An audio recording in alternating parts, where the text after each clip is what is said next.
translate the following statements into chemical equations and then balance them. Hydrogen gas combines with nitrogen to form ammonia.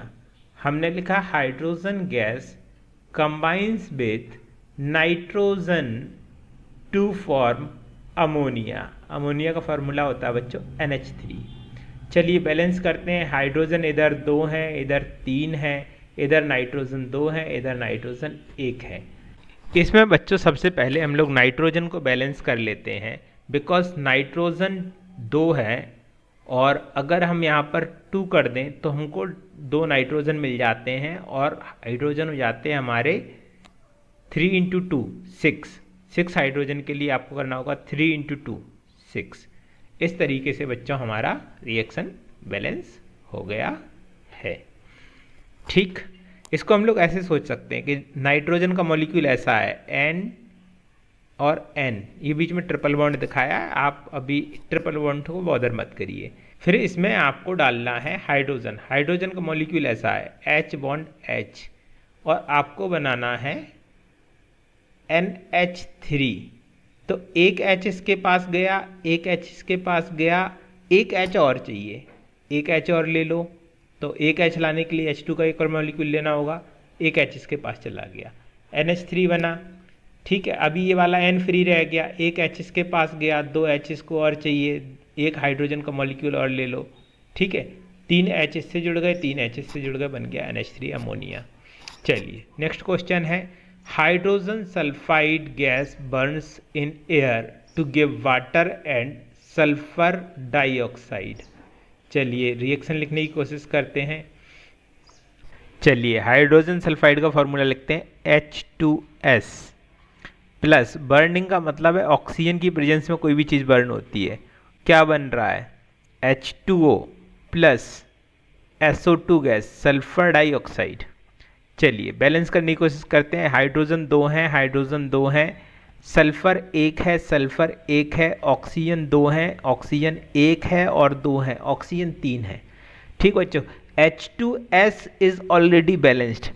O2 केवल हम लोगों को balance करना है और हमें चाहिए 3 ऑक्सीजन के एटम्स आउट ऑफ ऑक्सीजन के मॉलिक्यूल्स. तो हम लोगों को ऑक्सीजन के मॉलिक्यूल्स कितने लेने होंगे?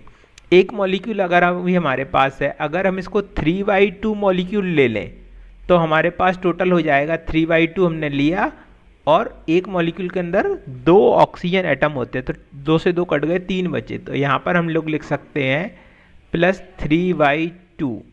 तो इससे हमारी इक्वेशन बैलेंस्ड हो जाती है. अब बच्चों हो सकता है कि आपको एग्जाम में ये स्ट्राइक ना करे कि इसको बैलेंस करने के लिए इसमें फ्रैक्शनल क्वांटिटी भी यूज़ किया जा सकता है. तो ऐसी स्थिति में हम लोग क्या करेंगे कि एक एक एलिमेंट को लेके हम लोग चलेंगे. सबसे पहले हम लोग लिखते हैं फॉर ऑक्सीजन. फॉर ऑक्सीजन लिखा हमने. रिएक्टेंट साइड में हमारे पास है ऑक्सीजन 2 और प्रोडक्ट साइड में हमारे पास है ऑक्सीजन 3. अगर इनको बैलेंस करना है तो आपको 2 इंटू 3 करना पड़ेगा और 3 इंटू 2 करना पड़ेगा. ठीक बच्चों, तो हमने क्या किया, यहाँ पर 3 का मल्टीप्लाई कर लिया, यहाँ पर 2 का मल्टीप्लाई कर लिया और यहाँ पर 2 का मल्टीप्लाई कर लिया. इधर वाले ऑक्सीजन भी डबल हो गए और उधर वाले ऑक्सीजन भी डबल हो गए. चलिए ऑक्सीजन के लिए हमने कर लिया. अब हम लोग हाइड्रोजन देख लेते हैं. यहाँ पर है 4 हाइड्रोजन, यहाँ पर है 2 हाइड्रोजन, 2 से मल्टीप्लाई कर दो. अब सल्फर हो गए इधर 2 और सल्फर हो गए इधर 2.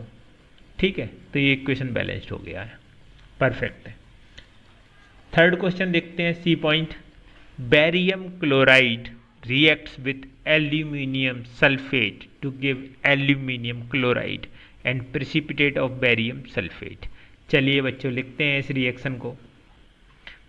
BaCl2 barium chloride plus aluminium sulphate Al2SO4 का whole 3 goes to give aluminium chloride AlCl3 plus barium sulfate BaSO4 चलिए बच्चों इसको बैलेंस किया जाए।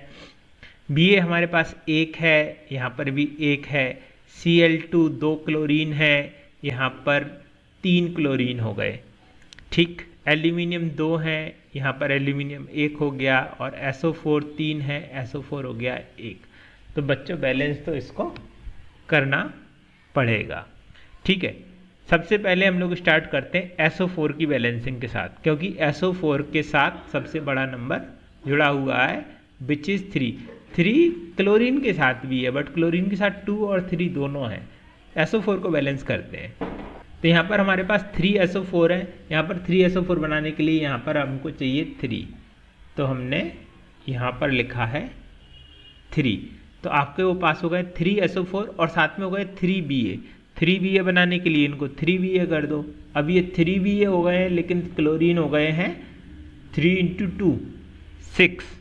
तो फिर 6 क्लोरीन बनाने के लिए यहाँ पर 2 से मल्टीप्लाई कर दो। 2 × 3 6 क्लोरीन।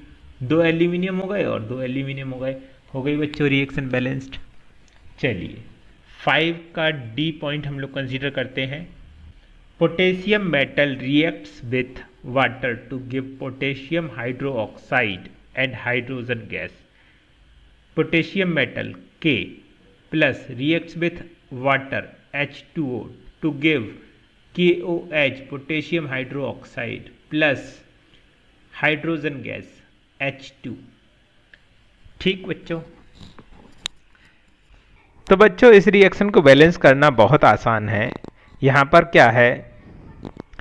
पर क्या है कि एक पोटेशियम में बैलेंस्ड है, हाइड्रोजन 2 हैं, एक हाइड्रोजन यहाँ है और 2 हाइड्रोजन यहाँ है, हाइड्रोजन अनबैलेंस्ड है, और ऑक्सीजन एक यहाँ है और ऑक्सीजन एक यहाँ है। ठीक है बच्चों, तो ऑक्सीजन भी बैलेंस्ड है, यानी कि इतने कंपाउंड को बैलेंस करने में हमको कोई दिक्कत नहीं है, ये ऑलरेडी बैलेंस्ड है। अब बचता है सिर्फ और सिर्फ हाइड्रोजन, जो कि हमारा अनबैलेंस्ड है। ठीक है, यहाँ पर है हमारे पास 2 हाइड्रोजन और यहाँ पर है 3 हाइड्रोजन। क्या हो कि अगर हम इसको यूँ लिख दें 1/2 ऑफ हाइड्रोजन, इसका मतलब एक हाइड्रोजन हो गया, ऐसे 2 से 2 कट गए, तो ये रिएक्शन बच्चों आपकी हो गई है बैलेंस्ड।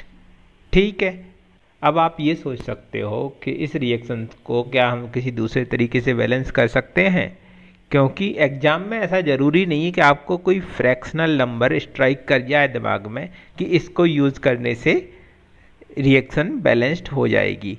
तो उसके लिए बच्चों हम लोग क्या करते हैं कि इस रिएक्शन को हम लोग थोड़ा सा ब्रेक डाउन करके लिखते हैं। कैसे? पोटेशियम प्लस H2O को लिखा मैंने HO और H। क्या ये H2O है? हाँ ये H2O है। तो बच्चों ऐसे बन गया हमारा KOH। ठीक है, एक हाइड्रोजन यहाँ से रिलीज हो गया, लेकिन हमें चाहिए H2 गैस। इसके लिए हमको एक HOH और चाहिए पड़ेगा। ठीक है, और इसको हम लोगों को एक पोटेशियम से और रिएक्ट कराना होगा, तो बनेगा हमारा एक और KOH, और ये हाइड्रोजन और हाइड्रोजन मिलके हाइड्रोजन गैस को रिलीज कर देंगे। ठीक है बच्चों, तो आपने क्या किए, कितने पोटेशियम लिए? एक पोटेशियम, दो पोटेशियम ले लो। वाटर कितने लिए? एक और दो वाटर ले लो। KOH कितने बने? एक KOH इस बॉक्स में, एक KOH इस बॉक्स में, 2 KOH बन गए।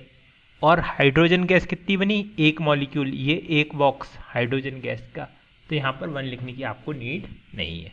इस तरीके से बच्चों ये रिएक्शन बैलेंस्ड हो जाती है।